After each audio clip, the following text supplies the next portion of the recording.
Bonjour, monsieur, dames, nous allons commencer le chapitre 5 du programme de première année qui va parler de la classification périodique des éléments. L'idée d'une classification périodique existe depuis le 19e siècle, même si le nombre d'éléments que l'on connaissait ne dépassait pas la soixantaine. Donc, le russe Dimitri Mendeléev a eu l'idée de classer ces éléments existants dans un tableau dit périodique. On verra ça pourquoi. Les éléments étaient classés cependant en fonction de leur masse atomique, ce qui faisait apparaître une périodicité de certains produits. Il avait permis à Mendeléev de prévoir des d'éléments inconnus à cette époque.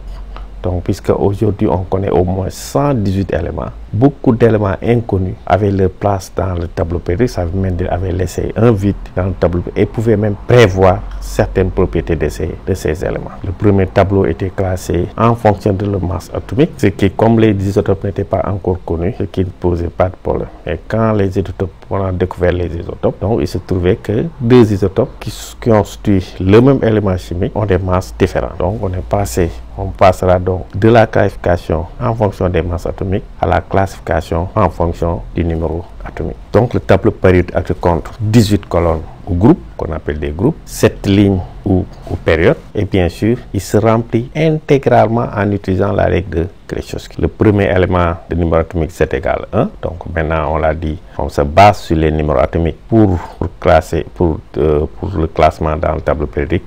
Au dernier élément connu, l'organicium, découvert en 2006, en utilisant bien sûr les numéros.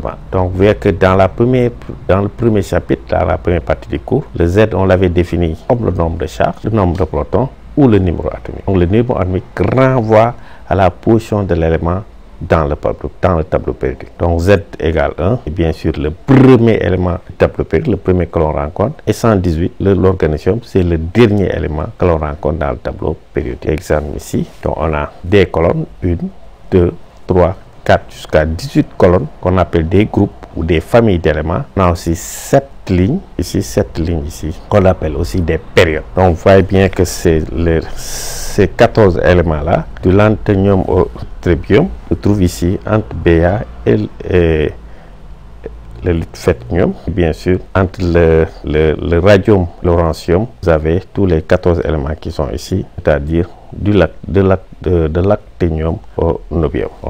On reviendra ici plus tard dans ces différents groupes. Ici on a un groupe, ici on a un autre groupe, ici on a un groupe, ici on a un autre, et ici ce sont des groupes. Ici ce sont les lanthanides et les actinides. Ici vous avez les moteurs de transition en bleu ici. Ici vous avez les alcalins et les alcalino-terreux. Ici vous avez par exemple les gaz rares. On les étudiera pas à pas. L'objectif de ce cours, c'est de bien comprendre le tableau périodique de telle sorte, soit qu'on vous donne un élément avec son numéro atomique, vous êtes en mesure de donner sa position dans le tableau périodique sans bien sûr regarder le tableau périodique. Dans cette classification, la structure d'un élément décline en deux parties. On a une structure dite interne de cœur et la configuration ethnique du gaz rare qui précède l'élément dans le tableau périodique. La structure de cœur est symbolisée par Gr. Vous avez une structure externe qu'on appelle la configuration externe de l'élément, la forme NSX NPY. Si N représente le numéro de la ligne est inférieur à 3, mais ici N représente la couche de l'élément, la couche externe, on a déjà vu, ou NSX N-1 DZ NPY. Si la couche de l'élément, la couche externe, la dernière couche occupée de l'élément est supérieure à 3. Bien sûr, X, Y et Z sont les nombres d'électrons contenus dans les différentes orbitales atomiques P, S, D, F, etc. Si je retourne dans le tableau périodique, vous voyez ici tous les gaz rares. Donc l'hélium précède tous les éléments de la deuxième ligne. Néon précède tous les éléments de la troisième ligne. Donc l'hélium sera la structure interne de tous les éléments de la deuxième ligne. Néon, ce sera la structure interne tous les éléments de la troisième ligne. Argon, c'est la structure interne tous les éléments de la quatrième ligne, ainsi de suite jusqu'à la fin. Première application, écrite sous les formes développées, condensées, la configuration électronique des éléments suivants.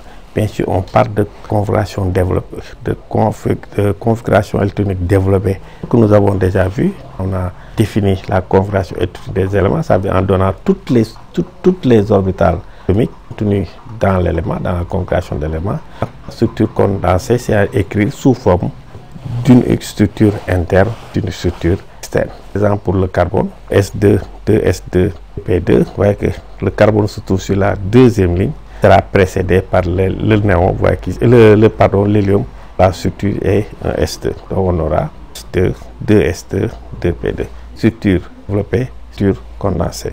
Le phosphore a précédé par le gaz rare, le néon, 1S2, 2S2. N'oubliez pas, tous les gaz rares, l'exception de l'hélium, se terminent par S2, NP6. La structure condensée, 3S2, 3P6. Pour le CU, même chose. S2, 2S2, 2C3. Bien sûr, en utilisant toujours, on a dit la structure. Ça, c'est pas la structure la plus stable du CU. Le tableau périodique se remplit en utilisant la règle de Kleczowski. C'est l'argon. S2, 3D, 9. Le germanium, c'est exactement la même chose. Voilà. Vous voyez que tous les éléments se terminent soit SX, NPY, NSX, NPY, SD-1, SX, ND-1, P, ND-1, Z, P. Sont les propriétés d'une colonne ou d'une période. Pourquoi on a classé les éléments période? Les éléments d'une même colonne se reconnaissent facilement. Ils terminent toujours la même configuration électronique externe, la même configuration électronique externe que nous avons vu dans le chapitre précédent. BE, l'aluminium, le germanium appartiennent à la même colonne. Donc, voyez la configuration électronique externe pour les trois, c'est exactement la même chose. S2, NP1, S2, 2P1, 3S2, 3P1, S2, 4P1. Vous vous rappelez bien, on avait dit, lorsque la couche D est totalement remplie, elle ne fait pas partie de la configuration électronique externe. D'accord?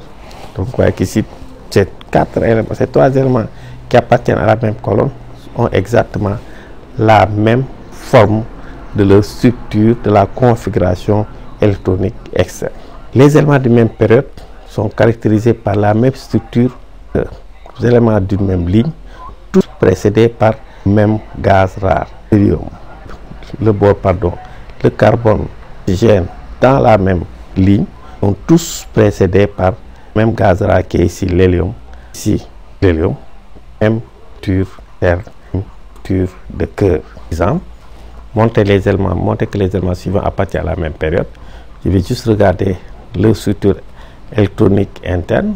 Donc, néon 3S2, 3P2. Je rappelle que tous les gaz rares se terminent par NS2, NP6 à l'exception de l'hélium. Le P sont même structure interne, donc même ligne. Le cuivre, c'est l'argon 4S2, 3D9. Germanium 4S2, 3D10, 4P2. Les deux sont précédés par le même gaz rare qui est ici, la même structure interne, donc même ligne. D'une période. Le numéro n au rang d'une période correspond au nombre quantique principal n le plus élevé dans la structure de l'élément. Si vous vous rappelez la définition de la couche externe, en réalité le numéro n, le rang d'une période correspond à la couche externe de l'élément. La couche externe, le nombre quantique principal le plus élevé dans la structure externe, dans la structure de l'élément. BS, par exemple B, le nombre quantique principal le plus élevé, c'est 2. Donc, B se trouve à la deuxième période. L'aluminium, le nombre quantique principal le plus élevé, c'est 3. Donc, l'aluminium se trouve à la troisième période. Donnez-la par exemple, on va faire un petit exemple. Pour le carbone, donc, deuxième période. Pour le phosphore, troisième période. Pour le CU, quatrième période. Vous voyez que le nombre quantique le plus élevé, c'est 4, même si l'orbital 4S2 n'est pas l'orbital la plus haute en énergie. L'orbital la plus haute en énergie, c'est le 3D pour le CU. Mais la couche la plus externe, c'est la couche 4. Pour le germanium, c'est aussi période 4. Rang d'une colonne. Le numéro d'une colonne est fonction du nombre d'électrons se trouvant sur les orbitales de la configuration externe. Donc, en fonction de la configuration externe et du nombre relatif de X, de Y, Z, des nombres d'électrons sur les couches, on a N, si N est inférieur à 3, rang de la colonne de l'élément correspond à X, Y égale 0, ça veut dire s'il n'y a pas électrons sur l'orbital NP, et c'est X plus Y plus 10 s'il y a des électrons sur l'orbital NP. Ceci lorsque la couche, si vous êtes sur les 3 couches. Pour cette, voilà les 3 premières couches. 18, de 1, de Li à Ne. Voilà les éléments.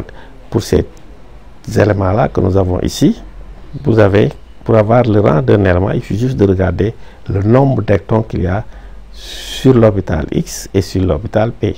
Si sur l'orbital P, on a 0 électrons, ça veut dire que l'élément se trouve ici, dans les 2 premières lignes, les 2 premières colonnes. Si l'orbital Y contient des électrons, c'est que l'élément se trouve dans ces éléments-là. Vous voyez que les plus 10 là, ce sont les 10 éléments qui séparent les 2 groupes d'éléments. Exemple, Li, vous voyez que Li c'est 2S1, 2P0. En réalité, ça fait 2P0. Même si on n'a pas mis le 2P0, ce qui fait que R égale 1 comme le nombre d'électrons qu'il y a dans l'orbital 1S. Mg, vous voyez que c'est 3S2, 3P0, même si on n'a pas mis le 3P0, que la colonne de Mg se trouve à la deuxième colonne. Mg à la deuxième colonne, comme les 2 électrons qui sont ici. Le soufre, vous voyez ici le soufre, 3S2, 3P4. Donc on voit que Y est différent de 0. Dans quelle colonne se trouve le soufre? Le soufre se trouvera à 2 plus 4 plus 10 à la 16e colonne. N est supérieur à 3. Donc, N est supérieur à 3. Quelles que soient les valeurs relatives de X, Y, Z, le rang de la colonne, ça veut dire que la colonne de l'élément sera donnée par X plus Y plus Z, le nombre d'électrons qu'il y a bien sûr dans les orbitales X, P et D. Bien sûr, X ne peut pas être différent de 0, mais Y et Z peuvent être égaux à 0. Donc, RB, c'est 36,5S1. RB se trouve toujours dans la première colonne. Le rubidium. Vous avez le germanium 3D10, 4S2, 4P2. Je l'ai écrit comme ça. Donc, ça se trouve à la 14e colonne. 2 plus 2 plus 4. Donc, le germanium se trouve à la 4e colonne du tableau périodique. L'étain 36KR 4D10, 5S2, 5P2. Donc, comment on appelle, l'étain se trouve aussi à la 14e colonne. 2 plus 2 plus 10, ça fait 14 colonnes. On fait l'application. Donnez la colonne au groupe des éléments suivants. Le carbone, on l'avait déjà fait. Donc, il y a 2 électrons ici, 2 électrons là. Et on n'oublie pas, on a ici N inférieur à 3. Donc, ce sera 2 plus 2 plus 10. Le phosphore, même chose. Ici, toujours N est inférieur ou égal à 3. N égale 3. Donc, 3e colonne. Y différent de 0. 2 plus 3 plus 10. Ça fait 15. Le Cu supérieur à 3. Donc, quelles que soient les valeurs relatives de X et de Y, c'est la somme. R égale 1 plus 10 plus 0, bien sûr, puisque c'est 4P0 ici. Et vous avez germanium 3D10, 4, 4P2. Toujours N supérieur à 4. Donc, le germanium se trouve à la 14e colonne. Et vous remarquez que le carbone et le germanium se trouvent à la 14e colonne. Donc, même structure externe.